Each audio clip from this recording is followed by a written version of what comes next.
The Indus was the first civilization developed in present-day India and Pakistan in Punjab and along the Indus River between 2500 BC and 1500 BC, and is considered one of the world's four major civilizations. There are about 250 urban ruins of the Indus Civilization, which covered a wider territory than any other civilization during this period. Of these cities, only 6 were exceptionally large, and although the people of the city did not build temples, such as the ziggurats of Mesopotamia or the pyramids of Egypt or tombs of kings, they built a much cleaner and more organized city than these civilizations.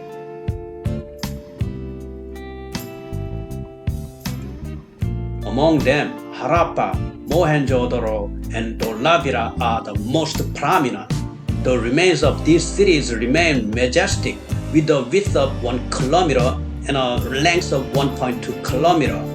In its heyday, the city's population is estimated to have ranged from 40,000 to 80,000.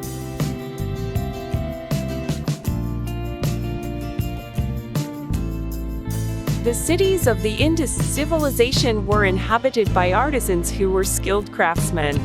Among them, blacksmiths who made bronze tools and weapons, weavers and dyers who made cloth, potters who made earthenware, and jewelers who made jewelry. As the number of people looking to acquire things increased, the number of craftsmen naturally increased, and the quality of things improved as time went on. With the development of handcrafts, foreign trade also became active. Merchants loaded up their ships and traded with other cities of the Indus Civilization, as well as with the civilized regions of Mesopotamia as far away as Western Asia. There was also a large port near Mohenjo-daro, and it is said that gold, silver, jewelry, earthenware, cotton, wool, and silk were popular goods.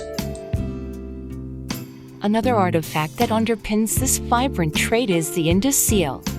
It is a square stamp of around 3 to 4 centimeters, and it is estimated that it was used as a means of confirming ownership in the process of commerce. More than 2,000 have been discovered so far, and stamps with similar shapes are also found in Mesopotamia.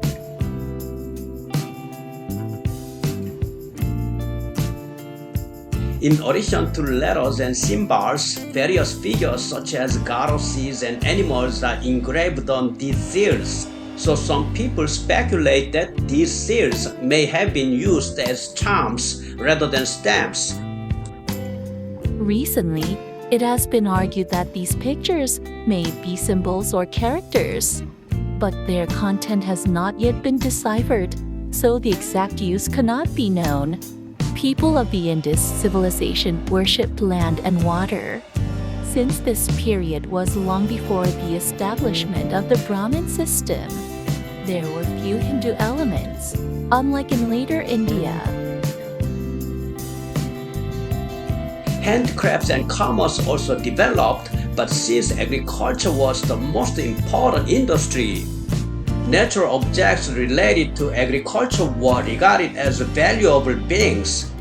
In particular, the earth was regarded as a god in the form of a mother. They thought that the way the Earth Mother planted a seed and gave out grain was similar to giving birth to a baby. Water was both essential for agriculture and worshipped as a fearful creature, such as when causing floods. It was also believed that water had a mysterious power to cleanse the body and mind. Therefore, people worship their bodies with water before performing a memorial service to the gods. This water worship continues to this day, and those who perform these rituals in Ganges River form a sea of people. The region where the Indus Civilization flourished is currently a very dry desert climate, with less than 250 millimeters of annual precipitation. So, agriculture is barely maintained, by the irrigation ditch around the Indus River, when the Indus Civilization flourished. By the irrigation ditch around the Indus River, when the Indus Civilization flourished. The spores of plants growing in the savanna were found on the bottom of a dry lake in the Rajasthan desert, suggesting that the climate of the region where the Indus civilization originated was much more suitable for human life than it is today. During the Ice Age, the desert was more barren than it is today. But as the Ice Age receded and the Earth's temperature rose, for some reason, precipitation increased rapidly to about 600 millimeters starting around 8500 BC. And from 5500 BC to 2000 BC, when the Earth's temperature peaked, the average annual precipitation was more than 700 to 800 millimeters. This period coincides exactly with the beginning of the Indus Civilization. As the Ice Age receded and temperatures warmed rapidly, precipitation increased, making it easier to obtain water for farming, and as a result, populations flocked to the Indus River. Archaeologists speculate that culture began as a result and developed into civilization. In fact, the origin of civilization was officially recognized in this area 5,300 years ago. But relics such as aqueducts, crafts, and baths made much earlier than that have been found everywhere. So it is believed that these changes in the environment may have had an important impact. In fact, climate change has a very important effect on civilization, and data shows that around 1900 BC, when the Indus civilization rapidly declined, the average annual precipitation fell from more than 700 mm to less than 200 mm. Archaeological research confirmed that a dry period, during which the climate was drier than it is now, continued from this time until the Roman period. So, contrary to what has been found so far, the view that the rapidly drying climate was the main factor in the collapse of the Indus civilization is gaining strength. This high-level urban civilization was established based on soil-based agriculture and livestock. Among the cities, it has been confirmed that roads and houses were regularly planned in Mohenjo-daro, and that water supply, sewage, and waste disposal facilities were also provided. Traces of the use of earthenware and bronze tools and of trade with Mesopotamia have also been found. Trade with the West continued after that, giving Europeans an opportunity to travel around the world trying to find their way to India for 2,000 years. Indus characters on seals and stamps have not yet been fully deciphered. It is difficult to determine which language was used by the group that led the Indus civilization, and which human group they are connected to today. As a result of genome analysis of ancient human skeletons buried in the later Indus Civilization era, it is thought that hunter-gatherers living in Iran and northern India developed into farmers, who adopted the agricultural culture of Mesopotamia and established the Indus Civilization. In the process, the bloodlines of Indian hunter-gatherers were also partially mixed, but only about 13% saw the genetic connection with Dravidians, who connected the lineages of Indian hunter-gatherers was not strong. However, after the decline of the Indus Civilization, the Indus Civilization migrated south and further mixed with Indian hunter-gatherers to become the ancient southern Indians. If the Dravidians originated in the Iranian highlands and farmers of the Indus Civilization, and the Indus Civilization spoke the ancient Dravidian language, the Dravidian language would have spread to southern India at this time. On the other hand, if the Dravidians originated in the south, the probability that the Indus civilization would have used the Dravidian language is not very high. Meanwhile, a series of non-southern Indus civilization mingled with nomadic Indo-Aryan speaking groups who migrate from the north to form the ancient northern Indians. Present-day Indians are regarded as people who are a mix of the Austroasiatic group, while ancient northern and southern Indians are mixed in different proportions depending on the region.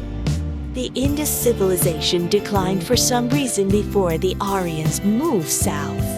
As mentioned above, changes in climate or the Indus River are cited as reasons, but the exact reason is still unknown.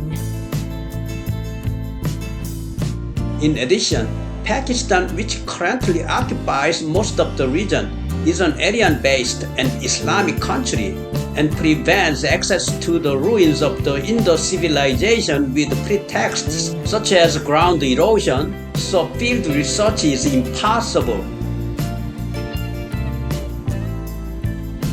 India went through a complex process of repeated unification, division, and reunification for thousands of years, starting around the 18th century BC when the Indo-Aryans belonging to the Indo-European language family began to advance from Central Asia. Because of this history, southern and northern Indians look quite different. The closer to Pakistan, the northwestern part of India, where the Aryans entered, the lighter the skin, and the darker it is on the opposite side, in southern India and present-day Bangladesh. There is a widespread theory that the Aryans ousted the Dravidians, who are presumed to be the main members of the Indus civilization, to war with and control them. Aryans were the closest linguistically and religiously to the Iranians, who believed in ancient Iranian mythology before the rise of Zoroastrianism. However, there were also religious differences. During the Vedic era, when they moved south to India, the face of Indra was born, and unlike in Iran, where the Asura face was the mainstream, the Deva face was the mainstream among the Aryans. In the process of settlement, the Aryans formed a Brahmanic altar centered on the Veda and created the Varna system, a strict class system. Varna means skin color. As mentioned previously, Aryans and Dravidians have different skin colors. However, in reality, there are many places where there is a big difference between Aryans and Dravidians, and the distinction is meaningless in some regions.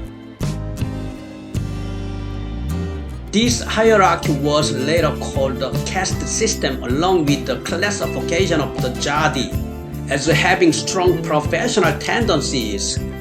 Further details can be found in Vedic documents. Thank you for watching the Indus Civilization. I'm Emma. Our team, History and Current Event, have several narrators, Jessica, Leah, and me, Emma and Tony.